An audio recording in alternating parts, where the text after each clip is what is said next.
దేవుని చేత అనుగ్రహించబడిన అవయవాలు, కృపావరాలు ఆయనకు మహిమ తేవాలని.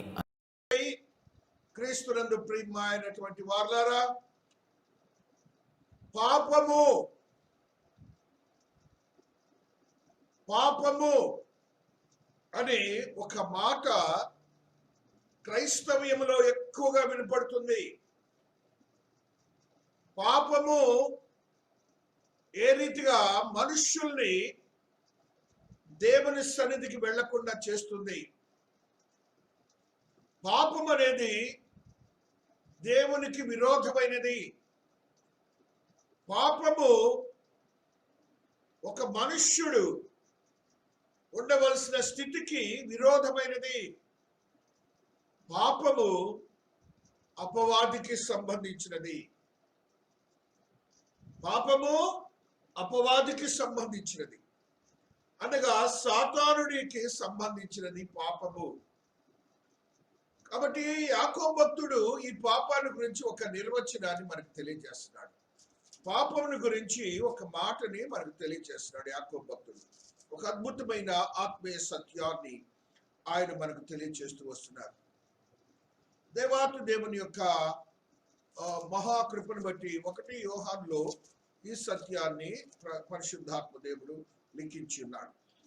8వ వచనము 3వ అధ్యాయము 1 యోహాను 8వ వచనము 3వ అధ్యాయము 1 యోహానులో ద సోర్స్ ఆఫ్ సిన్ ఎవరు? మానవుని దేవునికి దూరస్తులు చేస్తున్నటువంటి ఒక క్రియ పాపం. దానికి ఎవరు కారకుడని చెప్తున్నాడంటే అపవాది. మొదట నుండి పాపము చేయుచున్నాడు కనుక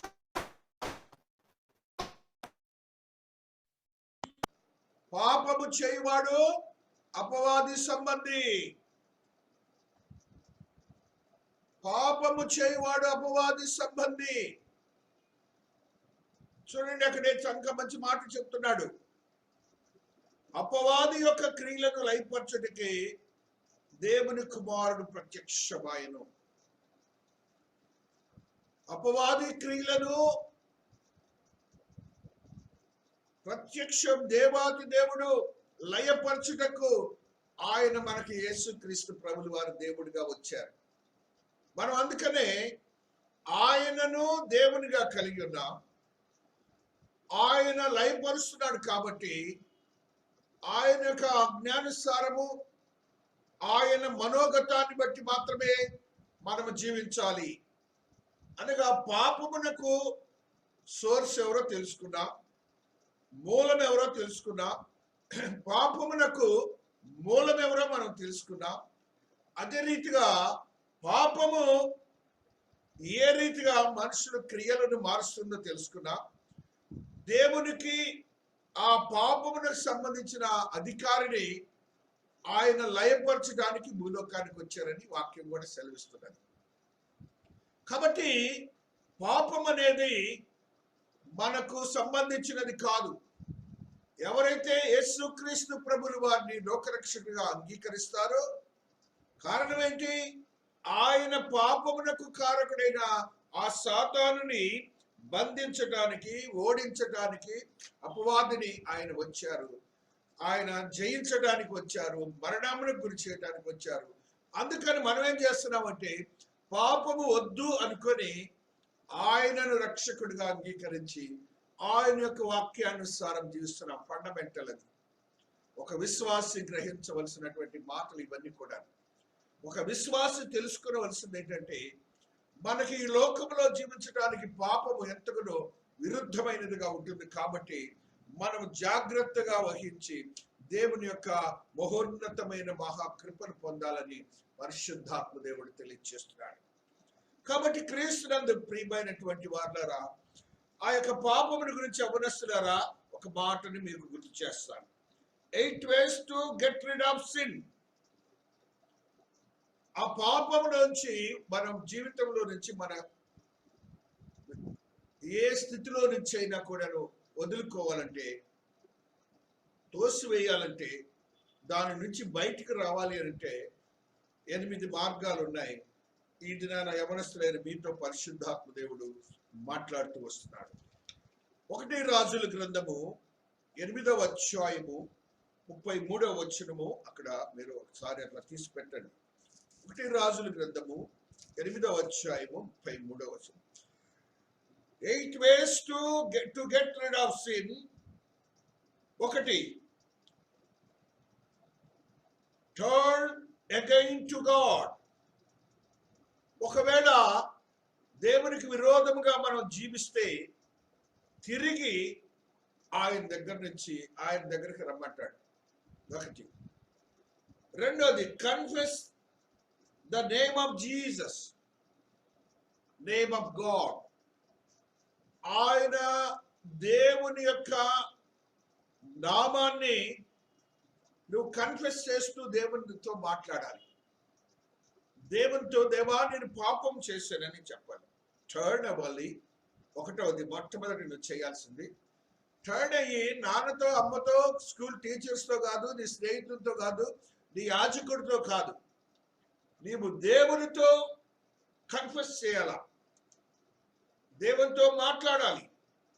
ఈ పాపము నుంచి బయటకు వచ్చాను స్వామి, తిరిగి మరలా నీ దగ్గరకు వచ్చాను, అయితే మీ దగ్గర నేను చెప్తున్నాను, ఇలాగా కన్ఫెస్ అవుతున్నాను, నేను పశ్చాత్తాపంతో ప్రాయశ్చిత్తంతో నీ దగ్గర ఉంటున్నానని ఆ దేవునితో చెప్పాలి. 2వది. 3వది,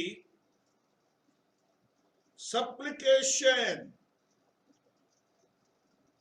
సప్లికేషన్ అంటే దేవునితో నువ్వు ఏ విధంగా ప్రార్థించే స్థితిలోనికి వస్తున్నావు, ఆయనతో మాట్లాడే స్థితికి వస్తున్నావు. పశ్చాత్తాపం చెందిన తర్వాత 3వది ఏం చేయాలంటే దేవునితో మాట్లాడాలి. యవనస్తుడా గమనించు, మీరు గమనించాలి, మీ జీవితాల్లో ఇది ఎక్కువగా ప్రబలి ఉన్నది. ఆ ప్రబలి ఉన్న దానికి ఒక మార్గాన్ని దేవుడు ఇది నీతో నాతో మాట్లాడుతూ వస్తున్నాడు. తర్వాత ఇప్పుడు ఏం చెప్తున్నాడంటే టర్న్ ఆఫ్ సిన్. దేవుని దగ్గరకు వచ్చావు, దేవునితో కన్ఫెస్ అయ్యావు, దేవునితో మాట్లాడావు. ఇప్పుడేమంటున్నాడంటే సిన్ లో నుంచి బయటికి రమ్మంటున్నాడు, పాపం నుంచి బయటికి రమ్మంటున్నాడు. 5వది ఏమంటున్నాడంటే ఫియర్ ఆఫ్ గాడ్.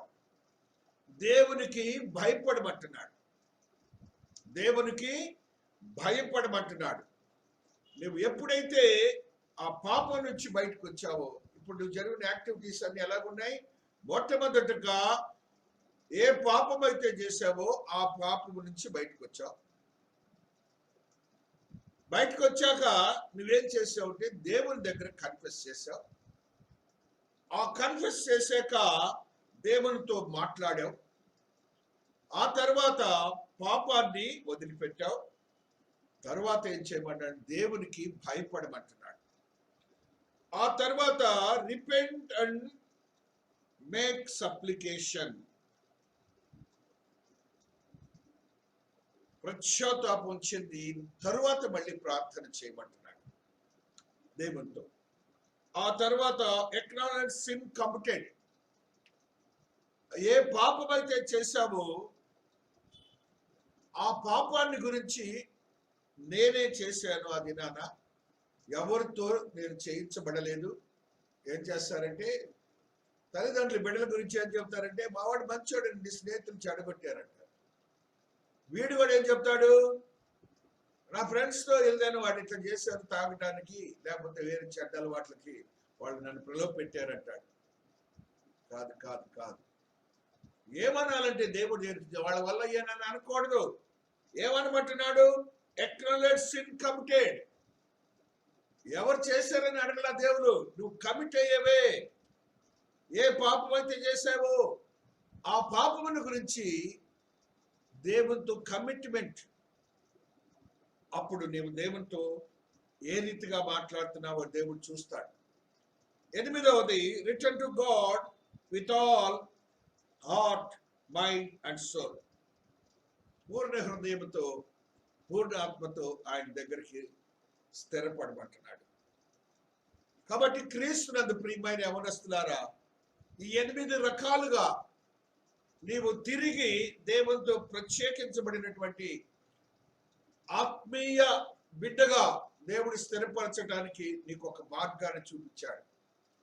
ఈ మార్గంలో ఉన్నటువంటి సోర్స్ అయినటువంటి ఆ సాతానుడి పాపముల కారకుడు అని చెప్పాడు.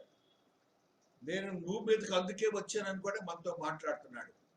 కాబట్టి ఆయన నమ్మి మనము ఆయనందు భయభక్తులు కలిగి జీవించే యవనస్తులైన మీరు నేను ఏం చేయాలంటే ఆయన కొరకు ఆయన సిద్ధపరిచినటువంటి ఆత్మీయతో కూడిన జీవితము కొరకు ఆయనతో ఉండి నిత్య జీవమునకు వారసులు అవ్వాలని, ఈ లోక మర్యాదల చొప్పున నీవు ఫలించాలి అనంటే పాపం అనేది నీ భవిష్యత్తుకి ఆటంకము. పాపం అనేది నీ భవిష్యత్తుకి ఆటంకము. కాబట్టి ఆ ఆటంకమైనటువంటి ఆ పాపాన్ని నువ్వు దేవునితో ఏ రీతిగా మాట్లాడాలో ఆయన మనకు తెలియజేశాడు. కాబట్టి నువ్వు ఆ రీతిగా నీ యొక్క ఆత్మీయతో కూడిన జీవితాన్ని భద్రపరుచుకున్నప్పుడు నీవు ఈ లోకంలో ఫలించేవాడిగా ఉంటావు. అంత మాత్రమే కాకుండా దేవుని యందు భయభక్తులు కలిగి జీవించిన వాడిగా ఉన్నప్పుడు ఈ లోకంలో తల్లిదండ్రులకు సంతోషము, నీకు ఒక అద్భుతమైనటువంటి భవిష్యత్తు దేవుడు ఇవ్వబోతున్నాడు. కాబట్టి you should have to seek the way where the sin has to be get rid of from your livelihood. నీ జీవన క్రమంలో పోవాలి. అందుకనే యవనములో ఉన్నటువంటి బిడ్డలకు పాపము ఎందుకు వారికే పాపము గురించి బోధించాలి?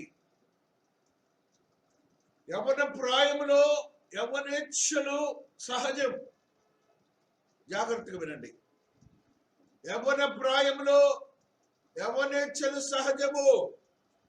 తల్లిదండ్రులు అయినటువంటి మనము, యవనస్తులైనటువంటి మీరు ఏం చేయాలంటే అది సహజము కాబట్టి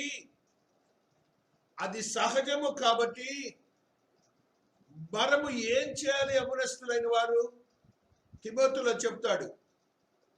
తిమోతిలో ముందు యవనేచ్ఛల గురించి పోవాలి కదా, పాపం నుంచి బయటికి రావాలి కదా. అందుకని ఆయన ఏమంటున్నాడంటే తిమోతిలో ఒక ఆత్మసత్యాన్ని మనకు బోధిస్తున్నాడు. తిమోతిలో ఒక ఆత్మసత్యాన్ని చదువుకుందాం. హల్లెలూయా, హల్లెలూయా, హల్లెలూయా, హల్లెలూయా, హల్లెలూయా, హల్లెలూయా. ఆత్మదేవుని యొక్క ఆత్మశక్తిని బట్టి, ఆత్మదేవుని యొక్క మహాకృపను బట్టి 2 తిమోతిలో ఉన్న ఈ సత్యాన్ని ఈ రీతిగా చదువుకుంటూ వస్తున్నాం. 21వ వచనం.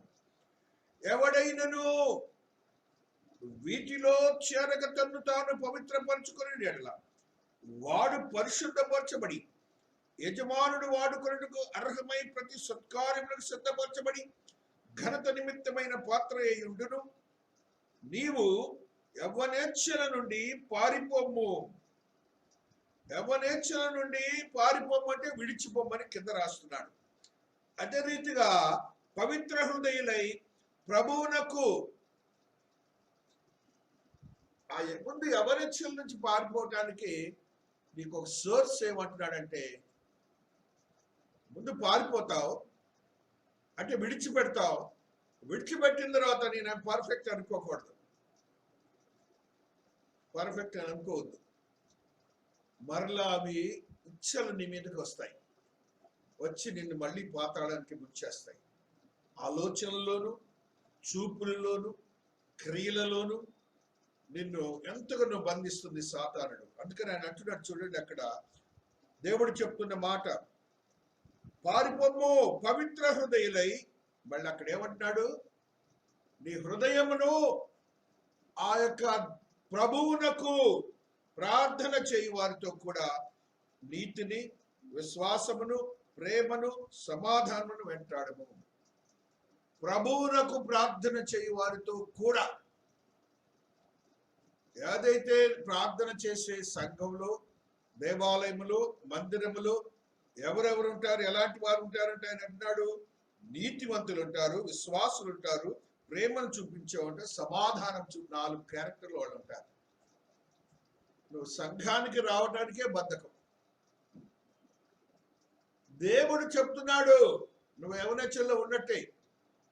నువ్వు ఎప్పుడైతే దేవుని సన్నిధిలోనికి వస్తున్నావో, పారిపోయి ఆ ఇచ్చల నుంచి పారిపోయి వస్తున్నావో, వచ్చినప్పుడు ప్రభువుతో ప్రార్థన చేయి, వారితోనే నీతిని, ప్రేమను, విశ్వాసమును, సమాధానమును వెదకమంటున్నాడు. కాబట్టి అప్పుడు ఏమవుతుంది? ముందు యవనచ్చలు పారిపోతాయి. నీకు పాపం అనేది సాతానుడి నీ మీదకి రాడు, సాతానుడికి నీ మీద జయము లేదు. కాబట్టి you should have to run away from the activities. చూడండి, ద బేసిస్ ఆఫ్ సిన్ ఏంటో ఒకసారి చూద్దాం. హెబ్రీయులకు రాసిన పత్రిక 3వ అధ్యాయము 12వ వచనంలో ఒక సత్యాన్ని చదువుకుందాం. బేసిస్ ఆఫ్ సిన్, పాపానికి ఆ మూలం ఏదో.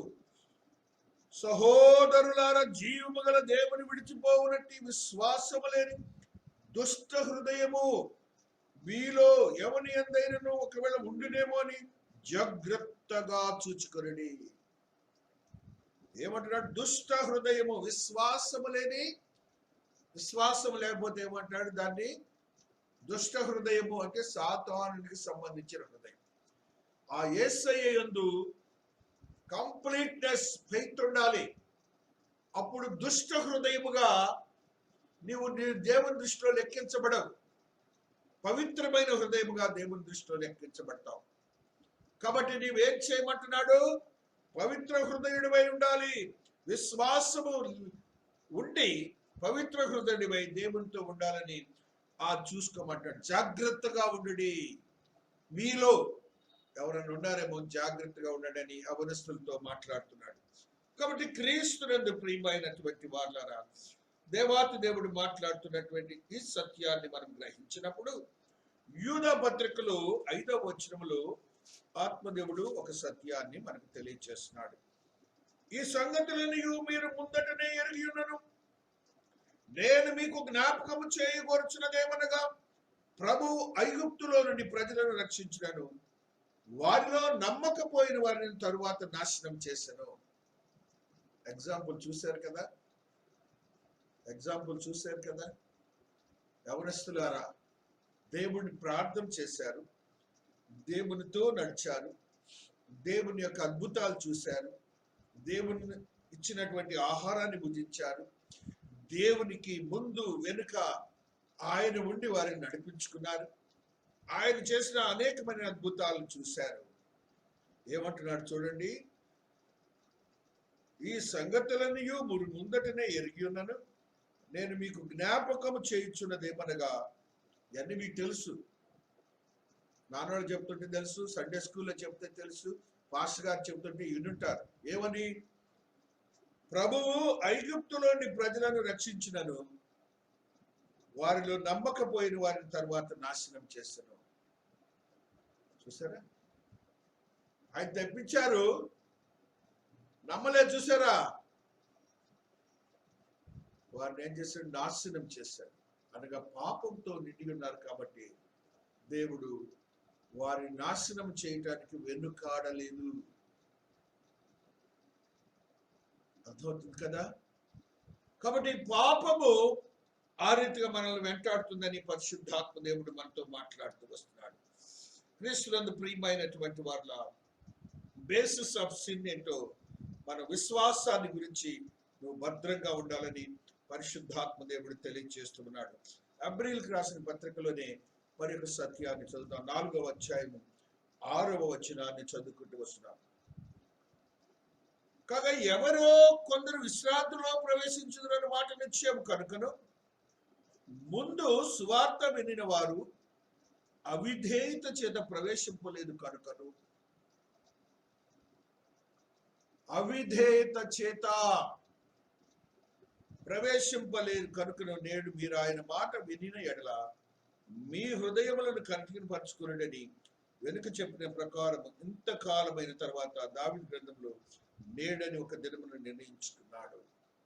కాబట్టి అవిధేయతను వదిలి, అనగా అతను ఎట్లా చెప్పేది, ఫాదర్కి నేను చదువుకుంటా బైబిల్, తల్లిదండ్రులు ఎట్లా చెప్పేది నేను చదువుకుంటాను, నాకున్న అటువంటి సోర్సులో నుంచి వాక్యాన్ని చూస్తాను, అవి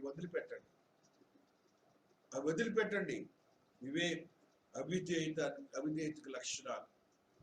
ఎవరు చేయాల్సిన పని వారే చేయాలి. కాపరి చేయాల్సిన కాపరి చేయాలి, విశ్వాస చేయవలసిన పనులు విశ్వాసం చేయాలి. కాబట్టి అవిధేయులుగా ఉండొద్దని పరిశుద్ధాత్మ దేవుడు మాట్లాడుతున్నాడు. Sin can be forgiven, covered, cleansed by a sinner's confession and faith in the blood of Christ.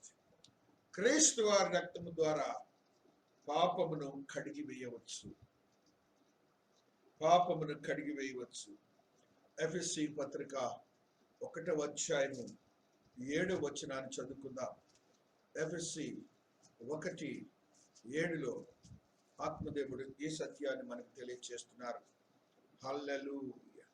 దేవుని కృపా మహదైశ్వర్యమును బట్టి ఆ ప్రియుని యందు ఆయన రక్తము వలన మనకు విమోచనమనగా మన అపరాధముల క్షమాపణ మనకు కలిగి ఉన్నది. స్పష్టంగా దేవుడు మాట్లాడుతున్నాడు. నీవు ఏ దేవుడైతే రక్షకుడిగా అంగీకరించావో, ఏ పాపమైతే దేవుని చెంతకు వెళ్ళిన అడ్డంగా ఉన్నదో, ఆ పాపమునకు క్షమాపణ దొరికింది నీ దేవుని యొక్క రక్తం ద్వారా. అది గ్రహించి నీవు చేస్తున్నటువంటి దేవునికి ఇష్టం లేని క్రియలు, తల్లిదండ్రులకు మోసపూరితమైనటువంటి మనస్సును చూశారు, అది అంతకంటే పాపం. 420 బిజినెస్ అంటారు ఇండియన్ ఐపీసీ సెక్షన్లో. 420 అంటే ఏంటి? చీటింగ్. తల్లిదండ్రులకి విధేయుడుగాను, మంచివాడుగాను, ఇక అంతటి వాడు లేడన్నట్టుగా మాట్లాడతారే, ఆ విధమైనటువంటి స్థితి నీలో ఉంటే పర్ఫెక్ట్ గా దేవునితో, నీ బిడ్డ, నీ తల్లిదండ్రులతో మాట్లాడు. నీకు ఒక మంచి భవిష్యత్తు ఇవ్వడానికి దేవుడు సిద్ధముగా ఉన్నాడని పరిశుద్ధాత్మ దేవుడు తెలియజేస్తున్నాడు. రెవల్యూషన్ 1:5 మరి ఒక సత్యాన్ని మాట్లాడుకుందాం. ప్రకటన 1:5. నమ్మకమైన సాక్షియు, మృతులలో నుండి ఆది సంబుధుడిగా లేచిన వాడును, భూపతులకు అధిపతి అని యేసుక్రీస్తును నీ కృపా సమాధానములు మీకు కలుగును గాక. మనలను ప్రేమించుచు తన రక్తము వలన మన పాపములని మనలను విడిపించిన వారికి మహిమయు ఘనతయు ప్రభావములు యుగములు కలుగును గాక. ఆమేన్. ఆయన మనలను తన తండ్రి దేవునికి ఒక రాజ్యముగాను యాజకులుగాను చేస్తాడు. ఘనత, మహిమ, ప్రభావములు చెల్లించగల దేవునే నీవు కలిగి ఉన్నావు. నిన్ను దేవుని సన్నిధిలో యాజకత్వాన్ని కూడా దేవుడు అనుగ్రహిస్తున్నాడు. నువ్వు యవనస్తుడివైన నీవు గ్రహించి, నీవు తల్లిదండ్రులకు విరోధమైనటువంటి పాపమును, నీ యొక్క జీవితంలో జరుగుతున్నటువంటి ప్రతి ఒక్క పెద్దకు, యాజకుడికి, టీచర్కి ఉన్నటువంటి పాపం నుంచి నువ్వు ఎప్పుడైతే బయటకు వస్తావో, అప్పుడు ఈ లోకంలో ఏది నిర్దేశించావో అది తప్పక నీకు జరిగిస్తాడు దేవుడు. అది గమనించి దేవుని యొక్క సన్నిధిలో నువ్వు ఉండటానికి ప్రయత్నం చేయాలని పరిశుద్ధాత్మ దేవుడు మాట్లాడుతూ వస్తున్నాడు. కాబట్టి క్రీస్తునందు ప్రియమైనటువంటి వారు యవనస్తులారా, దేవాతి దేవుడు మాట్లాడుతున్నటువంటి ఈ మాటను నువ్వు గుర్తుంచుకోవాలి. సొలొమోను మహారాజు ఒక ప్రార్థన చేస్తున్నాడు. ఆ ప్రార్థనలో సత్యమే నేడు మనం అనుభవిస్తున్నటువంటి యోగ్యకరమైన స్థితిగతులని పరిశుద్ధాత్మ దేవుడు తెలియజేస్తున్నాడు. 1 రాజుల గ్రంథము 8వ అధ్యాయములో ఉన్న సత్యము 33వ వచనము.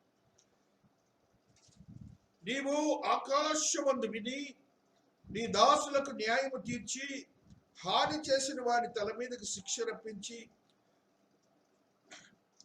మరియు ఇశ్రాయేలులకు నీ జనులు నీకు విరోధముగా పాపము చేయుట చేత తమ శత్రువుల ఎదుట మొత్తబడినప్పుడు వారు నీ తట్టు తిరిగి నీ నామమును ఒప్పుకొని మందిరమందు నిన్ను గూర్చి ప్రార్థన వినుములు చేయనప్పుడెల్లా. ఎప్పుడంట సాల్మాన్ ఏం చెప్తున్నాడు ప్రార్థనలో? పాపము చేసినటువంటి ఇశ్రాయేలు తిరిగి మందిరానికి రావాలంట. మందిరమునకు ఇవాళ యవనస్తులు కనపడతలేదు. యవనస్తులు మందిరం అంటే ఏదోలే అనిపిస్తుంది వాళ్ళకి. అది నీకు దేవుని సన్నిధిని నువ్వు గ్రహించాలి. దేవుడు నిన్ను ఆశీర్వదిస్తున్నాడన్న ప్రదేశం నువ్వు గ్రహించాలి. ఒక గొప్ప యోగ్యకరమైన స్థితి అక్కడ ఉన్నదని నీవు గ్రహించాలని పరిశుద్ధాత్మ దేవుడు మనతో మాట్లాడుతూ వస్తున్నాడు. అదే రీతిగా turn again to God, confess the name of God, 35వ వచనం అందులోని. మరియు వారు నీకు విరోధముగా పాపము చేసినందున ఆకాశము మూయబడి వర్షము లేకపోగా నీవు వారిని ఈలాగున శ్రమ పెట్టుట వలన వారు నీ నామమును ఒప్పుకొని తమ పాపములను విడిచి ఈ స్థలము చుట్టూ తిరిగి ప్రార్థన చేసినలా. చక్కగా ఆయన దేవాలయాన్ని కట్టి, మందిరాన్ని కట్టి ప్రార్థన చేస్తున్నాడు. ఏమని చేస్తున్నాడంటే, నీ నామం పాపములు విడిచి నీ నామమును ఒప్పుకొని ఈ స్థలము తట్టు తిరిగి ప్రార్థన చేసినలా. అప్పుడు ఏం చేశారంటే దేవుడు వర్షాలు కురిపించలేదంట. మనకు అదే సంగతి ఇప్పుడు జరుగుతుంది యవనస్తులారా. ఇప్పుడు జరుగుతున్నదే ఉగ్రత, పాపము, దేవుని సన్నిధికి రాకపోవటం. ఈ ఉగ్రత ప్రపంచమంతా అదే ఇబ్బందికరమైన పరిస్థితుల్లో ఉన్నారు. ఎవ్వరు కూడాను సంతోషంగా లేరు. కారణం ఏంటంటే, యవనస్తులైన వారు, లోకములో ఆశలు కలిగినటువంటి వారు పాపములో పడిపోయి దేవునికి దూరస్తులుగా ఉంటున్నారు. దేవునికి దూరస్తులుగా ఉంటున్నారు. ఒకవేళ వెళ్తున్నారంటే లక్షల లక్షలు పూర్ణ హృదయంతో వెళ్ళట్లేదు, పూర్ణ ఆత్మతో వెళ్ళట్లేదు. ఏ కొద్ది మంది నీతిమంతులుగా వారుండి దేవుని సన్నిధిలో ఉంటున్నారు, దేవుని యొక్క కృపను పొందుతున్నారు. అయితే ఉగ్రతకు మాత్రం వారందరూ దూరంగానే ఉంటున్నారు. నేను అది కనిపెడుతున్నాను. ఏ క్రియ ఆ యొక్క ఉగ్రత నుంచి తప్పిస్తుందో వారిని దేవుడు, నీతిమంతులైన వారిని ఆయా సమయంలో తీసుకొని వెళ్తారని మీకు అనేక సార్లు ఈ మాటలకు మీకు తెలియజేశారు. కాబట్టి క్రీస్తునందు ప్రియమైనటువంటి వారులారా, 1 యోహాను 1లో మరొక సత్యాన్ని చదువుదాం. 1 యోహాను 1లో ఈ సత్యాన్ని ఈ రీతిగా చదువుకుంటూ వస్తున్నాం. 7వ వచనం.